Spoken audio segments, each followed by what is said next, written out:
Halo semua, gimana kabar kalian hari ini? Semoga kalian selalu diberikan kesehatan yang tidak ada batasnya dan senantiasa selalu dianugerahkan rezeki yang sangat melimpah. Kali ini saya akan menceritakan sebuah kisah yang dialami oleh seorang gadis yang berwajah sedikit oriental dan dia adalah salah seorang pelajar sekolah menengah pertama di Kota Blitar. Si gadis itu diduga mengalami serangkaian masalah kejiwaan yang akut karena dia takut tidak diterima di sekolah unggulan dan terfavorit di kalangan teman-temannya. Hingga karena merasa tidak percaya diri dengan apa yang dimilikinya, si gadis kemudian memutuskan untuk mengakhiri hidupnya dengan seutas tali panjang di dalam kamar mandi. Lalu apa sebenarnya masalah dari si gadis yang sesungguhnya? Di kesempatan kali ini saya akan membahasnya secara keseluruhan. Dan kalian harus mendengarkannya sampai habis agar mendapat sebuah pelajaran atas kejadian yang memilukan ini.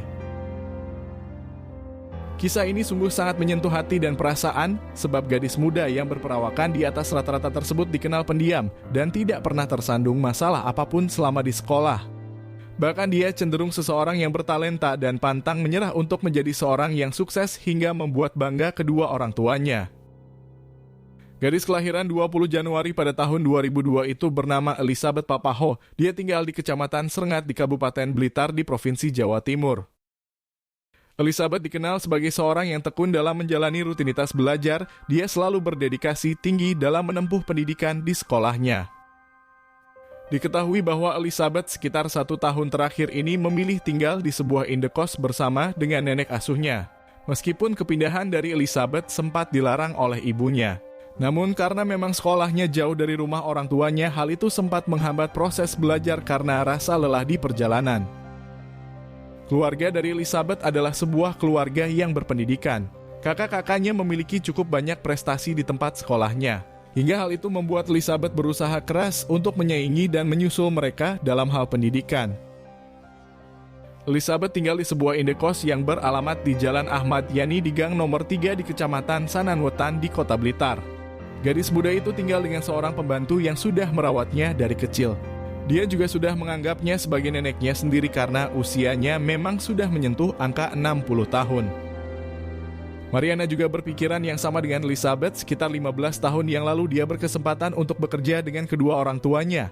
Hingga akhirnya dia disuruh untuk mengasuh Elizabeth karena mereka sibuk bekerja. Mariana sudah menganggap Elizabeth sebagai anaknya sendiri. Dia mengetahui sikap dan karakter gadis itu melebihi ibu kandungnya sendiri.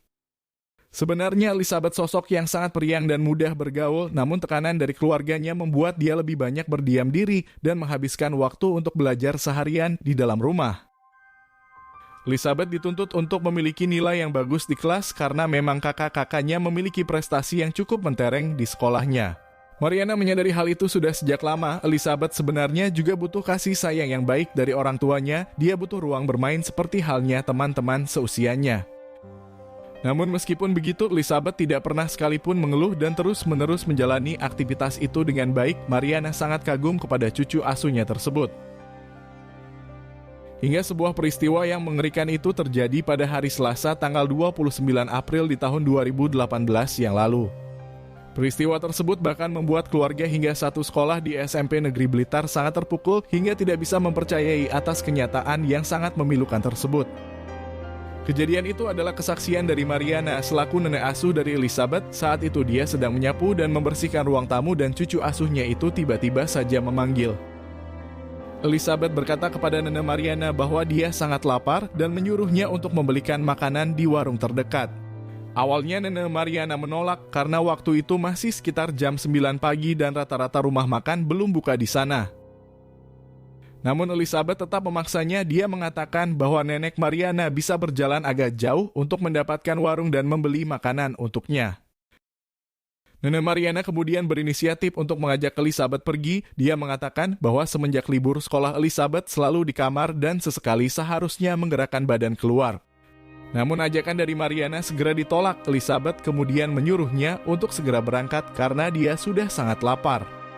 Saat itu nenek Mariana sedikit merasa ada sesuatu yang berbeda karena tidak biasanya Elizabeth sedikit memaksanya dan dia juga bertingkah seperti seorang anak kecil. Namun karena Mariana harus menjalankan tugas itu, dia kemudian dengan segera untuk pergi dan mencari warung yang sudah buka. Di perjalanan, Nene Mariana tidak merasa ada curiga saat meninggalkan Elizabeth sendirian di kamar indekos. Saat itu di kepalanya hanya memikirkan warung makan dan membeli lauk kesukaan dari cucu asuhnya tersebut. Hingga ketika sudah berjalan sekitar 1,5 kilometer, warung makan itu akhirnya ada yang buka hingga dia kemudian bergegas untuk memesan untuk kembali pulang. Dalam perjalanan ke indekos itu, Nene Mariana seketika merasa lemas dan kakinya cukup pegel. Mariana kemudian membeli air mineral di sebuah warung dan beristirahat sebentar di sana. Setelah menenggak beberapa tegukan air di botol mineral, Nene Mariana melanjutkan perjalanannya dan berjalan lebih cepat agar Elizabeth tidak terlalu lama menunggunya. Saat setelah berada di depan kamar indekos, Nenek Mariana sedikit merasa ada sesuatu yang tidak beres dari dalam. Saat itu dia sempat berteriak untuk memanggil cucu asuhnya tersebut. Namun dia tidak menjawab dan kamar seketika menjadi hening tanpa suara. Nene Mariana kemudian berjalan ke beberapa sudut kamar dan saat itu dia melihat sebuah penampakan yang langsung membuatnya terguncang dengan begitu hebat. Mariana sontak langsung berteriak meminta pertolongan. Dia melihat cucu asuhnya sudah dalam posisi yang menggantung di dalam kamar mandi. Gadis muda tersebut sudah dalam keadaan yang tidak bernapas dengan lidahnya yang menjulur keluar dan wajahnya sudah membiru hingga sedemikian rupa. Nene Mariana kemudian keluar kamar itu dan meminta bantuan para warga yang berada di sekitar kamar indekos tersebut. Beberapa warga kemudian segera mendatangi kamar indekos Elizabeth. Mereka selanjutnya berinisiatif untuk memanggil pihak berwajib ke sana. Hingga sekitar 1 jam berikutnya pihak kepolisian akhirnya datang. Mereka kemudian membawa tubuh dari Elizabeth ke Rumah Sakit Umum Mardi Waluyo di Kota Blitar untuk melakukan pemeriksaan yang mendalam oleh para tenaga medis di sana. Pihak kepolisian juga melakukan penggeledahan di tempat perkara. Mereka memeriksa beberapa bukti pendukung di kamar indekos dari korban. Hingga satu petugas kemudian melaporkan bahwa mereka menemukan beberapa kertas yang ditulis tangan dan itu berisi sebuah wasiat terakhir. Nene Mariana juga diinterogasi dengan beberapa pertanyaan. Hingga pihak kepolisian kemudian bisa menyimpulkan bahwa dugaan awal tidak ada pihak ketiga dalam kasus ini. Dan gadis muda itu murni mengakhiri hidupnya sendiri dengan seutas tali di kamar mandi. Namun kesimpulan itu masih di tahap awal. Pihak kepolisian tetap menunggu hasil penyelidikan pada tubuh dari korban. Kejadian yang mengerikan ini tidak hanya membuat Nene Mariana yang merasa sangat terkejut. Beberapa orang yang tinggal di sana juga merasa sangat keheranan dan tidak percaya bahwa gadis itu nekat melakukan tindakan tersebut. Meskipun para tetangga tidak cukup mengenal Elizabeth secara keseluruhan, namun sesekali mereka sering bertemu bahkan mengobrol secara langsung dengannya. Beberapa teman dari Elizabeth yang mengetahui hal itu juga merasa sangat janggal sebab terakhir kali mereka bersama dengannya tidak ada hal yang mencurigakan dari sikapnya. Namun satu teman dekat Elizabeth sempat mengatakan bahwa Elizabeth pernah menulis beberapa status sedih di media sosial terkait nilai di sekolah. Beberapa minggu belakangan ini dia mendapatkan nilai yang sangat buruk. Nilai itu bahkan di bawah dari apa yang pernah dia dapatkan di kelas. Namun curhatan dari Elizabeth masih pada batas yang wajar dan itu umum dikeluhkan oleh para murid yang mendapatkan nilai yang buruk. Hingga tindakan Elizabeth mengakhiri hidupnya masih menjadi teka-teki yang harus segera dipecahkan. Dan itu adalah tugas pihak berwajib untuk mencari motif di balik kasus yang terjadi pada gadis 16 tahun tersebut. Pihak kepolisian kemudian mendatangi tempat tinggal dari kedua orang tua Elizabeth. Mereka mengucapkan bela sungkawa yang cukup dalam dan ingin meminta beberapa informasi terkait putrinya. Sementara itu keterangan yang disampaikan oleh pihak medis sama seperti dugaan awal bahwa Elizabeth murni mengakhiri hidupnya sendiri tanpa ada pihak ketiga. Dari hasil forensik itu sudah membuktikan bahwa jeratan di lehernya adalah hasil dari seutas tali yang terikat di kamar mandi. Dari semua hasil informasi yang didapatkan dari pihak keluarga, pihak kepolisian mendapat cukup bukti bahwa gadis muda tersebut memang mengalami perasaan depresi, dan tindakan nekat yang dilakukannya dipicu karena rasa takut persoalan nilai sekolah. Hal itu juga didukung dari cerita Nene Mariana, yang memang adalah pengasuh gadis itu, dan dia selalu bersamanya di sepanjang hari. Nene Mariana menjelaskan kepada pihak kepolisian bahwa cucu asuhnya memang memiliki obsesi yang besar untuk mengalahkan kakak-kakaknya.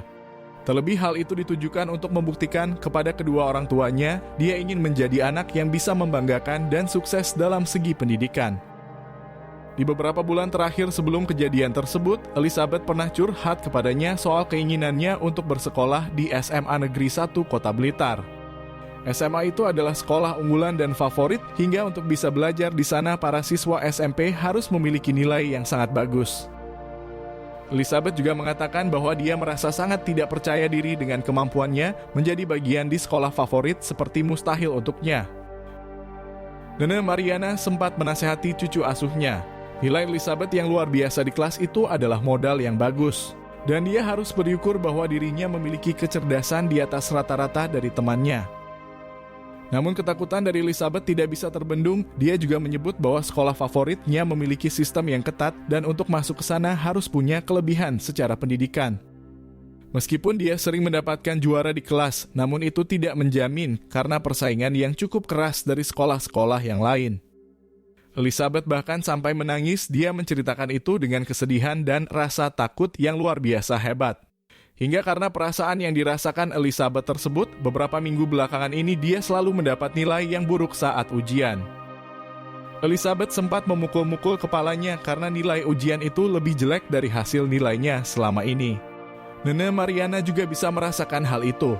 Setiap malam dia melihat Elizabeth terus-menerus belajar dan hal itu malah membuatnya semakin terpuruk, sebab hasil belajarnya tidak sesuai dengan nilai yang didapat.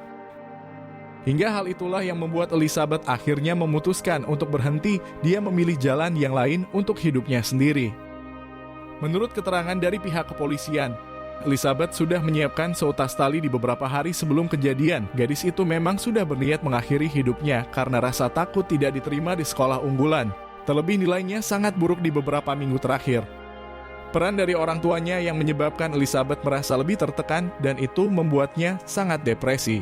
Hingga akhirnya dengan tekad yang bulat dia memilih menggantungkan hidupnya pada seutas tali tambang.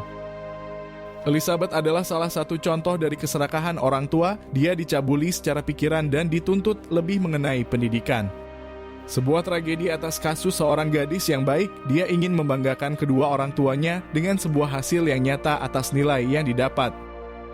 Sementara orang tua dari Elizabeth seperti tidak peduli dengan perjuangan dari putrinya. Mereka hanya menginginkan hasil dan tidak melihat dari usaha keras yang dilakukan. Dan tekanan itu akhirnya berada pada puncaknya. Seorang gadis yang dipaksa sempurna dalam pendidikan harus mengalami depresi yang cukup hebat dari dalam. Dia kemudian dalam surat wasiatnya mengatakan bahwa dia meminta maaf pada orang tuanya dan dia sudah gagal menjadi yang terbaik untuk hidup mereka. Ini juga menjadi pesan secara nyata untuk para orang tua, bahwa sebenarnya anak juga sudah berjuang seperti apa yang kalian inginkan. Sayangnya mereka juga butuh dukungan, sebab hasil yang baik kadang selalu tercipta dari rasa kasih sayang. Semoga kisah ini menjadi pelajaran yang berharga untuk kita semua agar senantiasa kejadian serupa tidak akan pernah terulang kembali.